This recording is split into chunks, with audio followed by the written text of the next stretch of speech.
Welcome back to Star Sports. अभी हम बात करेंगे पाकिस्तान के टेस्ट स्क्वाड के ऊपर जो इंग्लैंड के साथ पहले टेस्ट मैच के लिए 15 रुकनी स्क्वाड का ऐलान किया है। सेम टू सेम वही टीम है जो हमारी बांग्लादेश के खिलाफ खेली गई। दो चेंजिंग हुए जिसके अंदर आमिर जमाल जो उस सीरीज में इंजर्ड थे दोबारा टीम के अंदर आ गए हैं और left arm spinner Nauman Ali को ऐड किया गया है। वलीद, किस तरह आप देख रहे हैं इस टीम को? ये तो वही टीम हमें नजर आ गई है जो बांग्लादेश के खिलाफ है। जो हमारे डोमेस्टिक में खिलाड़ी परफॉर्म कर रहे हैं उनका तो नाम ही नहीं है, जो चैंपियंस कप में खिलाड़ी परफॉर्म कर रहे हैं उनका भी नाम नहीं है। जिसके अंदर फास्ट बॉलर मोहम्मद हुसनैन, उनका नाम नहीं आया। उसके अंदर उसके बाद अगर जाहिद महमूद को देख लें स्पिनर्स में, वो टॉप कर रहे हैं, उनका नाम है। फिर कामरान गुलाम, वो लड़का तो लास्ट सीरीज में उसका नाम था, इस सीरीज से नाम बाहर हो गया। क्या वजूहात है, किन वजूहात की वजह से पहले टेस्ट मैच से उनका नाम बाहर कर दिया गया? क्या अगर ये जो टीम अनाउंस हुई है इसके अंदर अगर ये खिलाड़ी परफॉर्म कर जाए तो फिर तो कामरान गुलाम का नाम सीरीज से ही बाहर हो जाएगा? किस तरह आप देख रहे हैं इस सिलेक्शन को?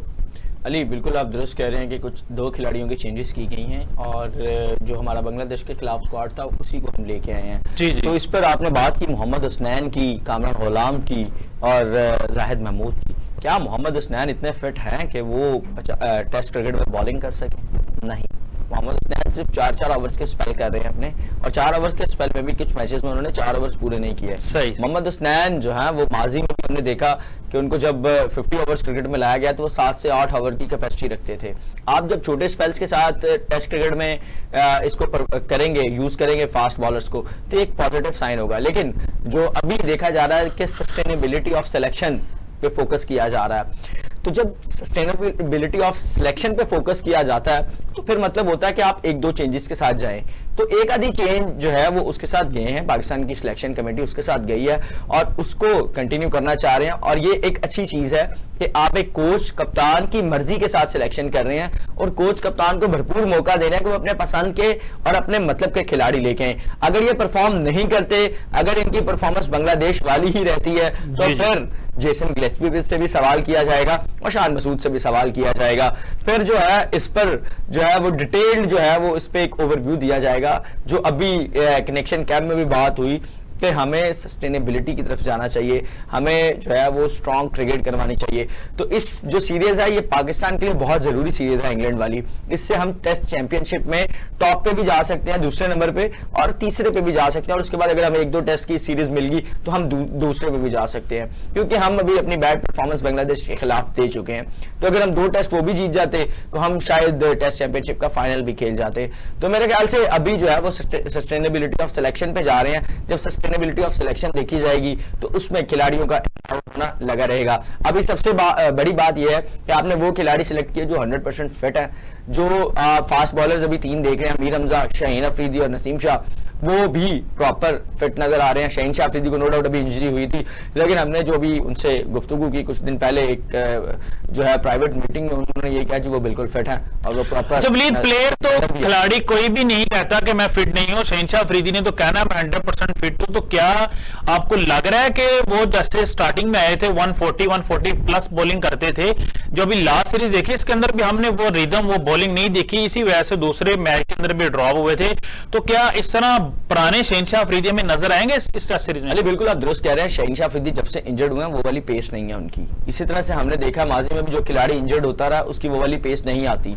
नसीम शाह वाहिद खिलाड़ी है जिसने अपनी पेस को वापस 130 से 140 पे लेके गया। फिर मोहम्मद आमिर की हमने जो है वो फास्ट बॉलिंग में देखा कि उनकी पेस भी इंप्रूव हुई है। तो जो फास्ट बॉलर होता है उसकी लाइफ बहुत कम होती है, बिल्कुल। और अगर उसको हम बहुत ज्यादा जैसे कहते हैं कि एहतियात से इस्तेमाल करें तो वो पाकिस्तान के लिए लंबा चल सकता है और वो अपनी स्पीड को भी मेंटेन कर सकता है। अगर हम स्पीड की बात करें तो इस जो अभी साइड है इसमें मुझे 2 खिलाड़ी नजर आ रहे हैं जो 140 को टच कर सकते हैं। वो आमिर जमाल है और नसीम शाह है, क्योंकि आमिर जमाल एनर्जेटिक हैं बिल्कुल, और उनकी जो बॉलिंग में वेरिएशंस भी हैं। अगर नसीम शाह की बात करें तो वो भी जो है वो रिदम में है, वो 140-42 की पेस कर रहे हैं। लेकिन वो जो हमारा 150 वाला फैक्टर था ना वो खत्म हो गया अनफॉर्चुनेटली। उसको लाने के लिए हमें हारिस रऊफ को खिलाना चाहिए टेस्ट क्रिकेट में। हारिस रऊफ का क्या कसूर है? उसको आप 2 या 3 टेस्ट देके बाहर कर देते हैं। माजरत साहब, हारिस रऊफ का तो कसूर है, उन्होंने खुद ही कह दिया था ऑस्ट्रेलिया के खिलाफ मैं टेस्ट सीरीज के अवेलेबल नहीं हूं। उन्होंने उसके बाद भी उन्होंने नहीं कहा कि मैं टेस्ट सीरीज खेलूंगा। अगर वो कहें मैं टेस्ट सीरीज खेलूंगा तो पाकिस्तान क्रिकेट बोर्ड के जानबूझ के कह रहे हैं उनको टीम से बाहर कर दिया, उनको हमने टेस्ट क्रिकेट अब खिलानी नहीं है। अली, आपने उनको सजा दे दी। हारिस रऊफ को एक सीरीज बाहर रखा, उनका कॉन्ट्रैक्ट कैंसिल कर दिया, उनकी बाकी चीजों पे आपने सवालिया निशान लगा दिया। क्या हारिस रऊफ का आपने कोई ये बयान देखा है कि वो टेस्ट क्रिकेट से रिटायरमेंट दे रहे हैं? नहीं, इस तरह तो बयान क्या हारिस रऊफ ने ये कहा है कि वो टेस्ट क्रिकेट खेलेंगे ही नहीं? अच्छा वलीद, इसका वो जवाब मैं आपको इंटरप्ट कर रहा हूं, इसका जवाब वो खुद दे सकती हैं। अभी चैंपियंस का बाद 4 डे क्रिकेट स्टार्ट हो रही है, क्या आपको नजर आएंगे हारिस रऊफ 4 डे खेलते हुए?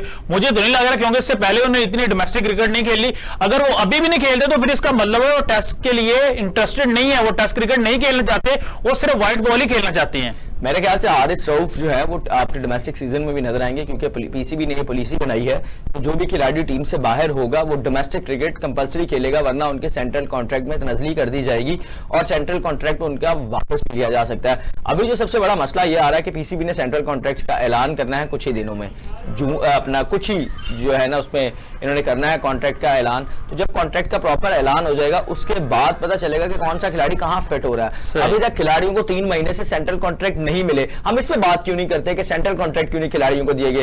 क्या हमारे जो कौमी हीरोज हैं वो लवारिस हैं कि उनको सेंट्रल कॉन्ट्रैक्ट नहीं दिए जा रहे, उनके सेंट्रल कॉन्ट्रैक्ट पे कट लगाया जा रहा है? वुमेन्स क्रिकेट देख ले, उनका डेली अलाउंस खत्म कर दिया गया। इस पर हम क्यों नहीं बात करते? हम खिलाड़ियों पे तो बात करते हैं कि हमें वर्ल्ड क्लास परफॉर्मेंसेस चाहिए। आप अपने खिलाड़ी को एनसीए में ट्रेनिंग करने की इजाजत तक नहीं देते, तो वर्ल्ड क्लास हमें जब तक परफॉर्मेंस चाहिए तो आप बताइएगा कौन से खिलाड़ियों को इजाजत नहीं दी जा रही एनसीए में प्रैक्टिस करने के लिए? बहुत से खिलाड़ी हैं, आप नाम ले लें। नदीम खान ने सवालिया निशान लगाया जी आप एनसीए का गेट नहीं एंटर हो सकते अगर आप पाकिस्तान टीम के साथ। उमर अकमल की बात कर रहे हैं, ऐसे ही है। अहमद शहजाद उमर अकमल को भी प्रॉपर चांस मिलना चाहिए। लेकिन मैं आपको बता रहा हूं, अभी आप इंस्टाग्राम ओपन कर ले, उमर अकमल अभी लेटेस्ट वीडियो उनकी आई है, वो एनसीए के अंदर रेगुलर प्रैक्टिस कर रहे थे। अभी तो यूएसए गए हुए हैं तो उनको इजाजत है, वो जाते हैं प्रैक्टिस करने वहां पे। अभी जो है ना कुछ, क्योंकि नेशनल क्रिकेट अकेडमी में अब चलेंगे ऑफिस सारे, तो उसमें अब थोड़ी सी लेवरेज आई है। जब उधर वो कहते हैं ना जाइंट्स बैठे हुए थे तब वहां पे ये सहूलियात नहीं थी। वो जब बैठते हैं ना जाइंट्स वहां पे एनसीए में, तो ये हमेशा से रहा है। मुदस्सिर नजर के दौर से लेके आज तक ये बात रही है कि वहां पे बेटे भतीजे और दोस्त यार प्रैक्टिस करने आते हैं। वहां पे पाकिस्तान क्रिकेट का बहुत कम प्रैक्टिस होती है। वहां पे बाबर आजम अगर चला जाए तो आधी नेशनल अकेडमी के ऑफिसर्स के तो बेटे भतीजे आए होते हैं बॉलिंग करने के लिए कि जी बाबर को बॉलिंग करनी है, ठीक है। तो बाबर आजम के भाई भी हमने देखा है कि वहां प्रैक्टिस करते हुए नजर आए हैं। अभी तक वो डोमेस्टिक क्रिकेट नहीं खेले, सिर्फ सीनियर डिस्ट्रिक्ट खेले हैं, तो वो सिर्फ बाबर आजम के भाई होने की वजह से एनसीए के अंदर चले जाते हैं। आप दुरुस्त कह रहे हैं अली, लेकिन मैंने अभी तक बाबर आजम के भाई को वहां बैटिंग करते नहीं देखा। वलीद मैं आपको इस प्रोग्राम का वीडियो भी दिखा दूंगा। इसके बाद मीडिया के अंदर काफी ज्यादा चर्चा हो रही है इस बात का। सफीर आजम बैटिंग कर रहे थे और पाकिस्तान के स्टार शाहनवाज दहानी उनको बॉलिंग कर रहे थे जब जल्मी का कैंप लगा हुआ था।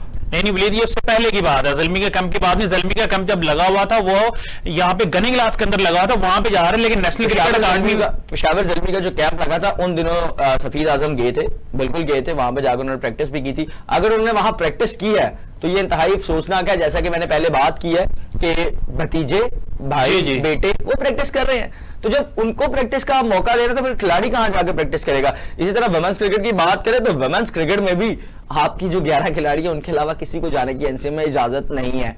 तो जब इस तरह से आप अपना क्रिकेट बोर्ड चलाएंगे, आप दीगर चीजें चलाएंगे, आपका फोकस इंफ्रास्ट्रक्चर पे है, सेंट्रल कॉन्ट्रैक्ट्स पेंडिंग पड़े हुए हैं, इंटरनेशनल क्रिकेटर्स की आप, मैं आपसे एक सवाल करना चाहता हूं, वो आप किस तरह से पाकिस्तान क्रिकेट बोर्ड को बेहतरी की तरफ लेके जाएंगे? पाकिस्तान क्रिकेट बोर्ड के पास काफी ज्यादा पैसा, काफी ज्यादा स्ट्रॉन्ग हमारा क्रिकेट बोर्ड है। क्या वुमेन के लिए एक अलग अकेडमी नहीं बना देनी चाहिए कि वो अब मेन के लिए ना जाए, वो अपनी अलग अकेडमी में जाए, वो जब मर्जी प्रैक्टिस करें, जब मर्जी आए और जब मर्जी जाए? क्या बिल्कुल आप दुरुस्त कह रहे हैं, वुमेन्स के लिए अलग अकेडमी होनी चाहिए। माजी में जब बुशरा एतजाज वुमेन्स क्रिकेट की हेड होती थी तब हमारे पास मॉडल टाउन में उनके लिए अलग अकेडमी थी। उसके बाद वो भी जो है वो गवर्नमेंट ने अपने हैंड ओवर की और उसको डिस्ट्रॉय कर दिया सारी को, और उस पे अब जो है वहां पे एक आम सा ग्राउंड बनाया हुआ इन्होंने। तो हमारी वुमेन्स क्रिकेट के लिए अभी तक कोई अकेडमी नहीं है। आपको एक और चीज बताऊं कि पाकिस्तान क्रिकेट बोर्ड ने पिछले कुछ अरसे में एक आधा जो है वो एमओयू साइन किया था गनी इंस्टीट्यूट ऑफ क्रिकेट के लिए कि वो वहां पे जाके वुमेन्स क्रिकेटर हमारी प्रैक्टिस करेंगी। तो अभी जुनैद जिया साहब ने वो किया था, अभी तक उसकी कोई ना कॉपी सामने आई है ना कोई चीज सामने आई है। तो हम उस पर इस तरह से गुफ्तगू नहीं कर सकते क्योंकि हमें उसके एमओयूज के पॉइंट्स नहीं पता और दीगर चीजें नहीं पता। लेकिन पाकिस्तान वुमेन्स क्रिकेट के लिए एक अलग अकेडमी होनी चाहिए। खिलाड़ियों की जो डेली अलाउंस बंद किए हैं वो देने चाहिए। इससे कबल भी खिलाड़ी 40-40 हजार रुपए मैच फीस पे गुजारा करनी थी तकरीबन 10 साल। मोहसिन नकवी ने आगे उनको इंक्रीमेंट लगाया और उस पर भी कट लग गया। तो मेरे ख्याल से हमारी जो मेंस क्रिकेट है उसके भी सेंट्रल कॉन्ट्रैक्ट्स का ऐलान होना चाहिए और उसके साथ साथ वुमेन्स क्रिकेट के भी सेंट्रल कॉन्ट्रैक्ट्स का और प्रॉपर डेली अलाउंस का ऐलान होना चाहिए। इस पर क्यों नहीं बात की जाती? ये इंतहाई अफसोसनाक है कि इस पर हम बात नहीं करते, ना मीडिया में बात होती है, ना कोई और बात करता है। जब तक हम बात नहीं करेंगे हमारे खिलाड़ियों की, जिसे कहते हैं, जो फखर जमान ने सवाल उठाया कि हमेशा खिलाड़ियों पर कुर्बानी क्यों दी जाती है, खिलाड़ियों पर क्यों तनकीद की जाती है, खिलाड़ियों पर क्यों सर्जरी की जाती है, आप अपने साथ वाले भी देख लें। तो लिहाजा आप अपने साथ वाले भी। अच्छा वलीद, नुमान अली की सिलेक्शन हुई है, 37 साल Nauman Ali left arm spinner है। क्या पाकिस्तान डोमेस्टिक के अंदर स्पिनर्स खत्म हो गए हैं, या सिर्फ एक सर्कल बनाया हुआ कि इस सर्कल के अंदर ही हमने कुछ खिलाड़ी हैं उनको हमने सेलेक्ट करना है, बाकी जितना मर्जी खिलाड़ी परफॉर्म कर लें? इसकी एग्जांपल मैंने लास्ट सवाल में भी किया, कामरान गुलाम उससे ज्यादा परफॉर्मर्स मैंने अभी तक नहीं देखी 2-3 साल के अंदर। 4 डे देख लें या लिस्ट ए के मैचेस देख लें या चैंपियंस कप। अभी इस चैंपियंस कप स्टार्ट होने से पहले हमारे कुछ मेंटोर ने ये कहा था, ये चैंपियंस कप करवाने का मकसद ये है कि यहाँ पे जो खिलाड़ी परफॉर्म करेंगे वो पाकिस्तान शहीन के लिए सिलेक्ट होंगे, पाकिस्तान टीम के लिए सिलेक्ट होंगे। तो यहां से तो एक खिलाड़ी भी उन्होंने यहाँ सिलेक्ट नहीं किया, फिर नुमान अली को ले आए। तो ये किस तरह आप देख रहे हैं, ये किस तरह निजाम चल रहा है हमारा? अली, सच सुनना चाहेंगे? जी जी बिल्कुल। तो सच ये है कि जब तक पाकिस्तान क्रिकेट बोर्ड में BOG, फ्रेंचाइज मालिकान, इनका असर रसूख खत्म नहीं होगा, पाकिस्तान क्रिकेट में सिलेक्शन भी मेरिट पर नहीं होगी। आप चाहे ऑस्ट्रेलिया का टॉप प्लेयर लाके पाकिस्तान क्रिकेट बोर्ड में फिट कर दें, बिल्कुल। पाकिस्तान क्रिकेट में एक ही बंदा आया था, वसीम खान, जो अब ICC में पोस्टेड है और पिछले दिनों पाकिस्तान में भी आए हुए थे सिक्योरिटी वफद के साथ। उन्होंने आके मेरिट को जब परवान चढ़ाया तो पाकिस्तानियों ने उन पर ही तनकीद करके उनका ही गला काट दिया पाकिस्तान क्रिकेट बोर्ड से। तो आपके BOG में जो अफसरान बैठे हैं उन पर एक दफा नजर घुमाएं और उसके बाद नुमान अली की सिलेक्शन पर नजर घुमाएं, आपको जवाब मिल जाएगा। अच्छा, BOG में जो लोग बैठे हुए हैं जी जी, उनमें एक ऐसे शख्सियत हैं जो नुमान अली की एकेडमी के हेड है। नुमान अली वहां पे प्रैक्टिस करते हैं। तो नुमान अली 37 साल क्यों नहीं सिलेक्ट होंगे? आप इब्रार के साथ नुमान अली को लेके जा रहे हैं, साजिद खान बेचारा चला जाए, जाहिद महमूद बाहर हो जाए, बिल्कुल ठीक है। फिर उसके साथ साथ जो दीगर स्पिनर्स आ रहे हैं, मेहरान मुमताज एक अच्छा एडिशन है, बाहर चला जाए। आपका अली असफंद अंडर 19 से आके 2 मैचेस में 14 विकेटें ले जाता है 1.96 की इकॉनमी से। उसको कोई पूछने वाला नहीं है, उसको कोई देखता नहीं है। उस बच्चे को पैंथर से निकाल दिया चैंपियंस कप से आपने, तो वो कहां चला जाए? आपके पास जी 4 स्पिनर्स थे पैंथर्स की टीम में, वो कहां चला जाए? मुबस्सिर खान परफॉर्मर है, वो कहां चला जाए? तो जब आपने इसी तरह BOG के इंटरफेरेंस और सिलेक्शन कमेटी में इंटरफेयर करते हुए लोगों के सिलेक्शन पे जाना है, तो फिर हम नुमान अली को ही देखेंगे, सरफराज अहमद को ही देखेंगे। जैसे गिलेस्पी ने बयान तो दिया कि हम 2 यंगस्टर कीपर देख रहे हैं, दूसरी जानिब देखा जाए तो साद बेग को आपने फिटनेस मसाइल का बहाना बनाकर बाहर निकाल दिया। आपने कहा जी साद बेग 90 किलो वजन नहीं उठा सकता, 90 kg वेट नहीं उठा सकता। एक अंडर 19 का बच्चा 90 kg वेट कैसे उठा सकता है? मेरा ये पिछले प्रोग्राम में भी सवाल था, अभी भी सवाल है। आपके हेड जो है उसके फिजियोथेरेपी और बाकी चीजों के, उनमें क्यों नहीं इतनी सलाहियत यासिर मलिक साहब में को इतना वेट उठा रहे हैं और इन पर सवालिया निशान लगा रहे हैं, उनके कैरियर तबाह कर रहे हैं। माजी में भी ऐसे बहुत से लड़कों के कैरियर तबाह हुए, अभी भी हम वही देख रहे हैं। पहले शकील शेख ग्रुप तबाह करता रहा, अब PCB के अपने लोग तबाह कर रहे हैं। तो कब तक ये चीजें चलेंगी? अफसोसनाक है पाकिस्तान क्रिकेट बोर्ड के लिए। अच्छा वलीद, सरफराज अहमद का फ्यूचर आप किस तरह देख रहे हैं? कि अगर मोहम्मद रिजवान पे बात कर लें तो इस टाइम बेस्ट विकेट कीपर हमारे पास ऑप्शन है, वो तीनों फॉर्मेट के अंदर और बड़ा अच्छा परफॉर्म कर रहे हैं वो। तो सरफराज अहमद को क्यों बार बार सिलेक्ट कर लिया जाता है? क्या डोमेस्टिक जो हमारे विकेट कीपर हैं क्या वो इस लेवल के नहीं है? क्या उस तरह की वो परफॉर्मेंस नहीं दे सकते? सरफराज अहमद तो बाहर बैठे रहते हैं ना। अगर एक यंगस्टर खिलाड़ी अगर आएगा, वो अगर वो बाहर भी बैठेगा तो वो ग्रूम होगा, कोई सीखेगा। सरफराज अहमद हमारे साबका कप्तान है, उनको खुद नहीं कह देना चाहिए कि मुझे एक आप लास्ट मैच दें और मैं क्रिकेट को गुड बाय कह दूं, क्योंकि वो पाकिस्तान का फ्यूचर नहीं है। ये सरफराज अहमद को खुद भी पता है और पाकिस्तान क्रिकेट बोर्ड को भी पता है। फिर बार बार सरफराज अहमद की सिलेक्शन क्यों की जाती है? अली, आपने बहुत अच्छी बात की। सरफराज अहमद को एक मैच दें और उनको गुड बाय कह दें। अनफॉर्चुनेटली जहां हम पाकिस्तान क्रिकेट बोर्ड को इस चीज से तनकीद का निशाना बनाते हैं कि जी पाकिस्तान क्रिकेट बोर्ड हमारे खिलाड़ियों को इज्जत से अलविदा नहीं कहता, वहां हमारे खिलाड़ियों का भी कसूर है कि वो इज्जत से जाते क्यों नहीं है, वो इज्जत से खुद क्यों नहीं अलग हो जाते। बिल्कुल। तो जब सरफराज अहमद की बात करें, सरफराज अहमद डोमेस्टिक भी खेलते हैं, सरफराज अहमद इंटरनेशनल भी खेल रहे हैं, तो हम कहां से लड़का लेके आएंगे नया? हसीबुल्ला आया, परफॉर्म नहीं किया, बाहर हो गया। रोहेल नजीर आया, परफॉर्म नहीं किया, बाहर हो गया। उसके साथ साथ साद बेग आया, फिटनेस मसाइल का शिकार हो गया। बिस्मिल्लाह खान का नाम मैं इसलिए नहीं लूंगा क्योंकि बिस्मिल्लाह खान भी सरफराज अहमद की ही तकरीबन उम्र के हैं, उनको भी अब जो है क्रिकेट को थोड़ा सा फोकस करना चाहिए कि उनका फ्यूचर क्या है। उसके साथ साथ सजाद अली आया, उसकी भी उम्र 30 प्लस है, उसको भी देखना चाहिए क्रिकेट किस तरह चल रही है। वलीद, ये क्रिकेट में नौजवानों मेरी बात सुनिए, आपने बताया सब विकेट कीपर की एज, तो ये एज पाकिस्तान क्रिकेट बोर्ड ही बढ़ा रहा है ना। जब आप उनको, जब वो यंग थे, बिस्मिल्लाह खान की आपने बात की, PSL 1 के अंदर उन्होंने 50 किया है, सरफराज अहमद ने उनको मैच नहीं खिलाया पूरे टूर्नामेंट के अंदर, फिर लास्ट PSL के अंदर भी उनका नाम था, तो आपने उनको मैचेस नहीं खिलाए। ये तो पाकिस्तान क्रिकेट बोर्ड का कसूर है या आपकी फ्रेंचाइज का कसूर है कि आप उनको चांस नहीं देंगे। जब आप उनको चांस देंगे उनको बेचारों तो एज बढ़ेगी ना, फिर कम तो होगी। बिल्कुल दुरुस्त कह रहे हैं कि बिस्मिल्लाह खान दीगर खिलाड़ियों का कैरियर तबाह करने में पाकिस्तान क्रिकेट बोर्ड का हाथ है।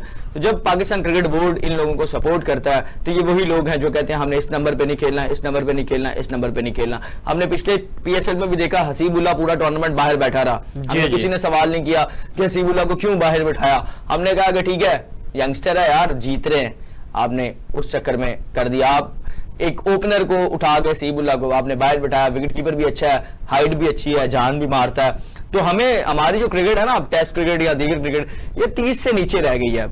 आपने 30 से ऊपर जाना तो आप बस ठीक है अल्लाह हाफिज कह दे, क्योंकि पाकिस्तान में उस तरह से ग्रूमिंग भी नहीं है, उस तरह से फिटनेस भी नहीं है। तो मेरे ख्याल से जो हमारे 30 से ऊपर लड़के जा रहे हैं उनको डोमेस्टिक में भी चांस नहीं अपने देना चाहिए।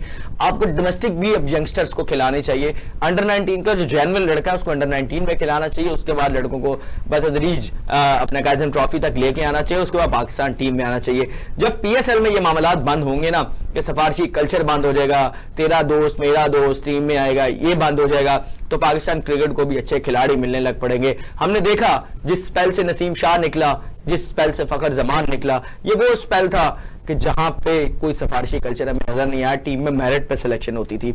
जब हमने फ्रेंचाइज को ठेकेदार निजाम पे चलाना शुरू कर दिया तो फिर हमें खिलाड़ी नहीं मिलना शुरू हुए, फिर हमें वही ठेकेदार खिलाड़ी मिलना शुरू हो गए कि वो आके सिर्फ अपना दिहाड़ी पूरी करते थे और चले जाते थे, आउट हो रहे हैं, सीखना कुछ नहीं। तो मेरे ख्याल से पाकिस्तान क्रिकेट बोर्ड को इस चीज पे देखना चाहिए। नौजवान क्रिकेट बोर्ड भी है और नौजवान वजीरे जो है वो हमारे दाखिला वो चेयरमैन PCB भी हैं। जी। तो अब हमें क्रिकेट को बेहतरी की तरफ लेके जाना चाहिए। नौजवान इसलिए कह रहा हूं कि फ्रेश माइंड्स हैं, आए हैं और फ्रेशली लेके चल रहे हैं। तो हमें पाकिस्तान क्रिकेट बोर्ड को बतदरीज ये देखना चाहिए, कनेक्शन कैंप एक हुआ होने चाहिए और, ताकि खिलाड़ी, मीडिया और हमारे ऑफिशियल्स के दरमियान रवाबित शुरू हो, ना कि वो डरे एक दूसरे से बात करने के लिए। जब तक कम्युनिकेशन गैप खत्म नहीं होगा, ना हमें खिलाड़ी मिलेंगे, ना हमारे खिलाड़ी ग्रूम होंगे। जी बहुत शुक्रिया वलीद, आपने हमें कीमती टाइम दिया। नाजरीन, मोहम्मद वलीद स्पोर्ट जर्नलिस्ट हमारे साथ मौजूद थे और बता रहे थे कि पाकिस्तान बोर्ड के अंदर क्या हो रहा है और खिलाड़ियों की किस तरह सिलेक्शन होती है। अगर हम अभी देख लें तो जो हमारी सिलेक्शन हुई है इंग्लैंड के साथ टेस्ट सीरीज के लिए, तो वही खिलाड़ी हैं जो बांग्लादेश के खिलाफ थे, जिन्होंने परफॉर्म भी नहीं किया, जिसके अंदर साइम अयूब, अब्दुल्ला शफीक और हमारे दीगर खिलाड़ी भी थे, लेकिन फिर टीम का हिस्सा बन जाते हैं। क्या पाकिस्तान क्रिकेट बोर्ड ने एक सर्कल बनाया हुआ है कि उस सर्कल के अंदर जो खिलाड़ी है हमने सिर्फ उनको ही सिलेक्ट करना है, और जो हमारे दीगर खिलाड़ियां डोमेस्टिक में परफॉर्म करती हैं, चैंपियंस कप में परफॉर्म करते हैं, उनको हमने नहीं सिलेक्ट करना? तो फिर मेरे ख्याल से उन खिलाड़ियों को बता दिया जाए कि हम आपको सिलेक्ट नहीं करें तो वो मूव कर जाएं किसी और कंट्री में, किसी और कंट्री से जाके वो खेल लें, पाकिस्तान आपको पाकिस्तान नहीं खिलाएगा। इसी के साथ अपने मेजबान अली अहमद को दीजिएगा इजाजत, मिलते हैं इंशाल्लाह अगले प्रोग्राम में।